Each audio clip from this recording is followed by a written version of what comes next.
So what's up guys, ito na nga po yung part 3. Nakita mo may tubig pa rin pero yung mga tayo na iwan. At ayan, ito tatabi ko lang kung just in case na kailangan. At ito, ililipat ko doon. Yung asong binabantayan ko tumataho. Tanggalan muna natin to. So tanggalan ko lang.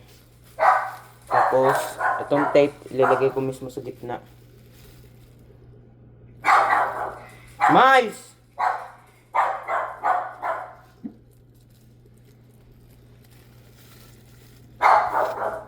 So yan.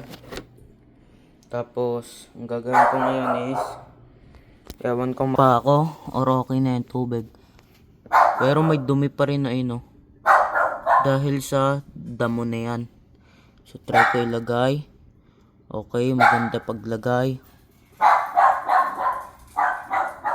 So gagawin natin is dito banda yan. Pero make sure na dulo ng tape is dumidikit sa dulo ng plastic na to para hindi mamatay yung ibang betta fish. Ayun ano, ibang fry. So yun, tapos na yung setup. Yan na siya. At aakyat ko muna sila. So yun. So ito mga to, tatanggalin ko, linisan.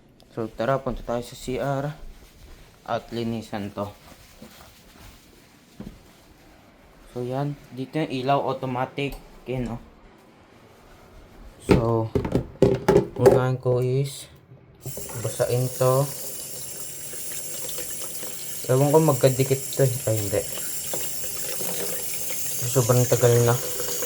So yan, pag natuyo na or tanggal na yung dumi, dyan muna. Isa-isahin natin yan. Doon ko yung ilalagay. So yan. Hindi naman kailangan hugasan mabuti kasi malinis na talaga siya. Tapos ito yung kailangan hugasan na mabuti. Kasi hindi na rin siya gagamitin. Or gagamitin kung sakali may kailangan, may gagawin. So tinatanggal ko mga dumi dyan sa corner. At dito sa kabila kung abot. So yun, abot unti. So yan.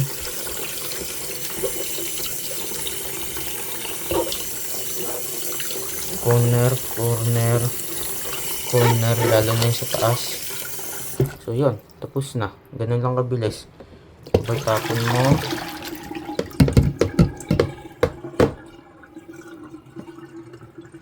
Yan, tapos baliktad mo lang yan. Tuyin mo, ito kunin. Kasi ito, mabilisan natuyo lang to. At, hirap ah. Mabilisan nga, pero mahirap kunin. Nahulog. So yan, iiwan muna natin yan po 30 to 40 minutes. Patayin ko na yung ilaw. Nag-auto on siya, pero hindi auto off. So yun, pangit ang buhok ko. Pero nagti-thank you pa rin ako sa gumapit nito. Dahil naghirap siya kahit di ko binayadan. So yun. Nalinis ko na. Actually hindi ko pa nalinis. May mga basa, dumi. So yun. Parang pinapatuyo ko. Tiyatanggal ko yung mga dumi. Dito muna sa area na to kung saan ko ilalagay yung isda. At kunin ko na rin ibang dumi. Tapos yan, aakyat ko. Siyempre, hindi ako malakas, kaya gagamitin ko ang aking dalawang kamay.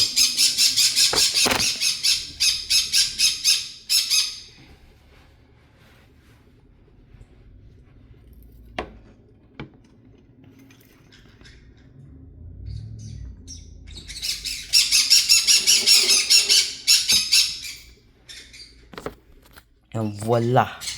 Finishing result. Ayan, nakaangat pero okay lang yan kasi normal lang yan. So yun. So ito mga to, pagtutupi ko muna kasi hindi naman talaga basang-basa. At magagamit pa to, hindi pa mabaho.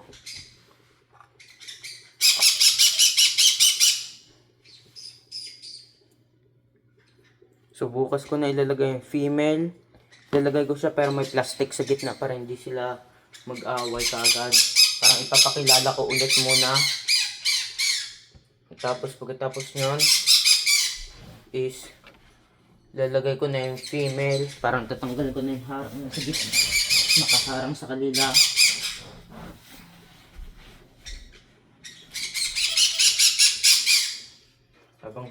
Habang kukwento ako, inaayos ko yung mga dapat kailangan ayusin.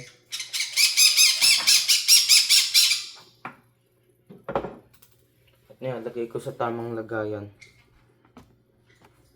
Simula nag-quit ako ng pag-cellphone or dating addict ako, sabihin lang natin yan, is lagi nasa cellphone lang ako, lalo na yung pag wala kami pasok talaga sa school.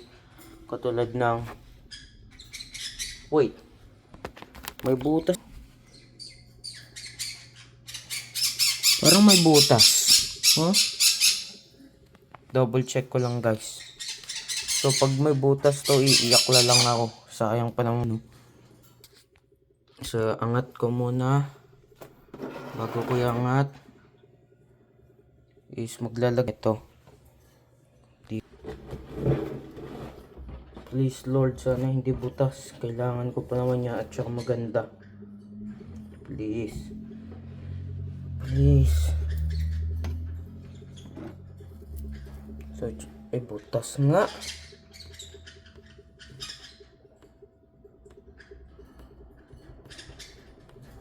So, may butas siya guys, sadly. So, yun, may butas. Kala ko wala siyang butas dahil bakal. Pero meron pala. So, for right now, is ibabalik ko yun. Hindi. Okay, babalik ko lang sila. So yun, sadly guys. So kukunin ko ulit yun doon.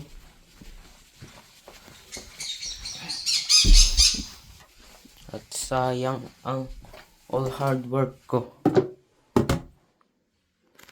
So parang i-glue ko lang siya. Lagyan ko ng super glue. Kaya ang tawag dito, glue stick yon. So pupunasan ko lang to gamit damit ko. Lalagay ko muna sila sa luma dahil butas. So bukas papalitan ko kagad, ililipat ko sila dyan. Or baka mamaya pag natuyo na yan, ano talaga mismo. So right now is lipat ko na kagad yung tubig, mabilisan. Kaso maraming tubig to.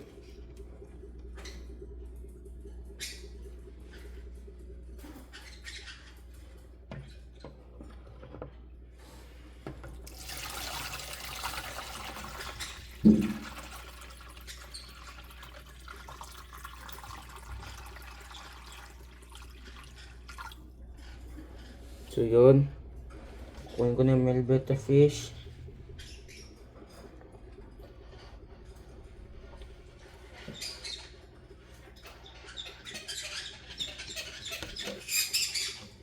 Uy, ayaw pa talaga magpahuli ni Kupal.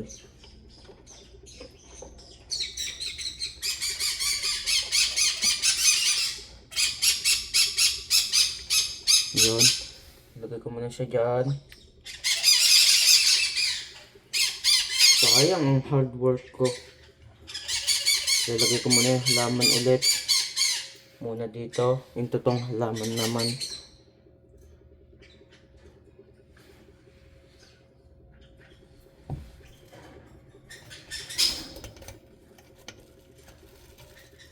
At itong malaking plastic.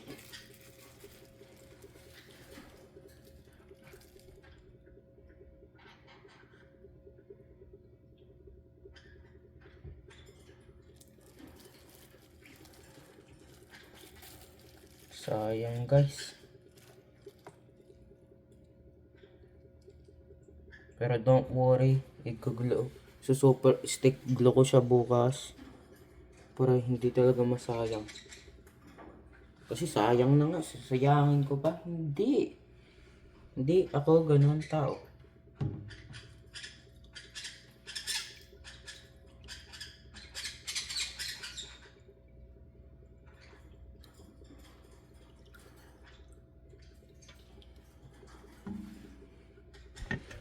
So, itong tubig is punong-puno.